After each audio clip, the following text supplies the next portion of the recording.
Welcome to the Hippodrome, folks. Forget whatever tame Sunday League football you watch on your couch. This is 6th century Constantinople. It is a giant, sweaty tinderbox of a city where a referee's bad call does not just get you a yellow card, it gets your entire capital burned to the bedrock. Let us set the field. The year is 532 AD. The Roman Empire is not exactly the shiny marble postcard it used to be. The streets are crowded, chaotic, and reeking of horse manure, cheap fish sauce, and looming violence. You have two main hooligan franchises dominating the city, the Blues and the Greens. They are not just your average chariot racing fans. They are highly organized street gangs, political factions, and religious zealots all rolled into one, dressed in fiercely color-coordinated tunics. And they absolutely despise each other. Why? Is it a deep ideological divide about the geopolitical future of the empire? No. It is mostly because my guy driving the fragile wooden death cart is inherently superior to your guy driving the exact same cart. On a typical Sunday afternoon, the bleachers are a war zone of casual stabbings, hurled rocks, and shattered teeth. They even have a specific haircut. They shave the front of their heads and let the back grow out like terrifying, bloodthirsty ancient mullets. Truly a nightmare for anyone with functional eyesight. Up in the VIP box, safely behind thick doors and heavily armed guards, sits our head coach, Emperor Justinian. Justinian was not born into old money. He is a peasant from the Balkans who hit the dynastic jackpot when his uncle took the throne. His wife, Empress Theodora, has an even wilder origin story. She used to be an actress. And in the 6th century, being a stage actress was basically being a scandalous influencer with a very, very spicy resume. The old aristocratic families look at Justinian and Theodora like they just tracked fresh mud onto a priceless silk rug. But Justinian does not care. He wants to make Rome massive again. He wants to reconquer lost territories. He wants to build cathedrals so big they defy gravity. But that requires cash. An unbelievable amount of gold. So, he brings in his 2-star assistants to shake down the public. Enter John the Cappadocian, a ruthless tax collector who would literally squeeze a dry rock until his knuckles turned white just to see if a copper coin falls out.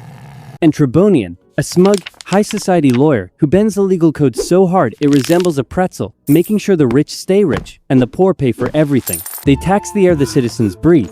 The public is starving, completely broke, and simmering with rage. Then comes the foul play. January 532. A routine post-game riot happens. Standard stuff, really. A few people get murdered, some light property damage. Justinian decides to play the tough guy. He blows the whistle hard. He orders 7 ringleaders from both the Blues and the Greens to be dragged out and hanged in public to set an example. But the municipal budget cuts apparently affected the executioner's equipment. The scaffolding is essentially made of wet cardboard. The rope snaps. 2 of the condemned men hit the mud. One is a blue, one is a green. They are bruised, choking, but very much alive. The crowd gasps. The 2 men scramble up, pushing through the chaos, and sprint to a local monastery to claim holy sanctuary.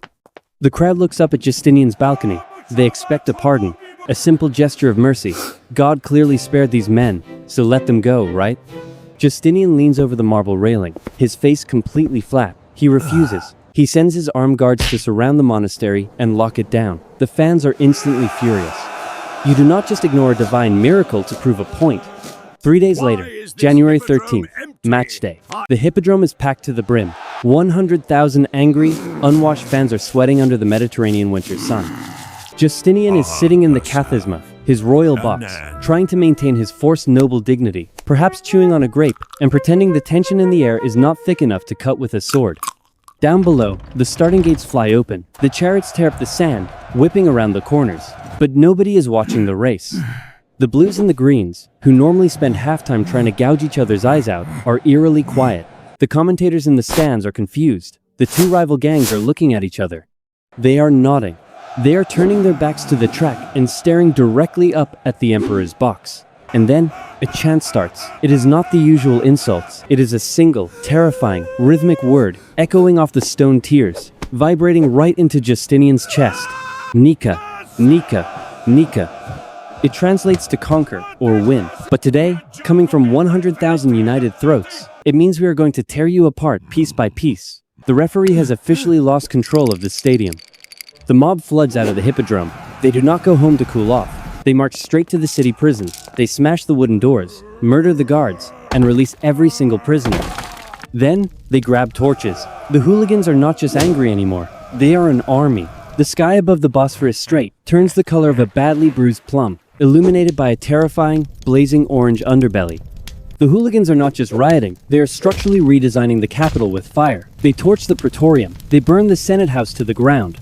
They even set fire to the original Hagia Sophia Church, watching centuries of holy wooden beams collapse into glowing embers. Ash falls over the city like heavy, suffocating black snow. The air smells like roasted cedar, melting lead, and pure anarchy. Inside the Great Palace, Justinian is trapped behind thick marble walls, listening to the roar of the crowd growing louder by the minute. He attempts the classic, desperate, fire the assistant coach's maneuver.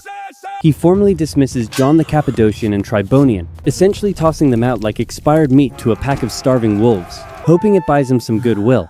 But it is way too late. The fans have bypassed the stage of wanting a tactical staff change. They want to completely liquidate the franchise. They want a brand new emperor. To do that, the mob needs a figurehead, a forced draft pick. They remember a man named Hypatius. He is the nephew of the former emperor, Anastasius. However, Hypatius is not a revolutionary mastermind. He is a quiet, comfortable aristocrat whose favorite hobby is strictly staying alive. When he hears the chanting mob approaching his villa, he panics. He literally crawls under his heavy wooden bed frame. His wife Mary drops to her knees, violently weeping and clinging to his ankles, screaming at the rioters to leave him alone. But the hooligans are not taking no for an answer. They drag the terrified man out by his expensive silk collar. They haul him through the burning, smoke-filled streets. They cannot even find a proper imperial diadem in the wreckage, so someone yanks off a heavy, gaudy gold neck chain and forces it onto Hypatius's head. It digs painfully into his scalp. Congratulations, Hypatius. You are now the supreme emperor of a burning wasteland. Good luck. Meanwhile, back in the royal locker room, the situation has completely disintegrated. The smell of burning pine and cracked marble seeps under the heavy bronze doors of the imperial chambers.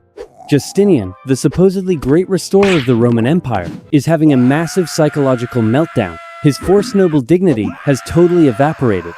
He is frantically running around the room, violently stuffing handfuls of gold solidi coins, emerald necklaces, and whatever fits into rough linen sacks. His hands are shaking so badly, he drops a heavy gold goblet, letting it clatter loudly across the mosaic floor. Sweat pours down his forehead, stinging his eyes. He peeks out of a narrow, reinforced window. Down at the secret harbor of the Bucolian Palace, a small, fast ship is bobbing in the dark, choppy water. The royal oarsmen are waiting. His remaining bodyguards are exchanging nervous glances, clearly doing the mental math on whether they should just stab him and join the winning team. Justinian picks up his bags. He walks toward the hidden exit. He places one heavily jeweled sandal onto the cold stone step, leading down to the docks. He is fully prepared to forfeit the match, abandon his empire, and disappear into the Mediterranean night. Will he actually run, or will someone brutally block his exit? Find out in part 2.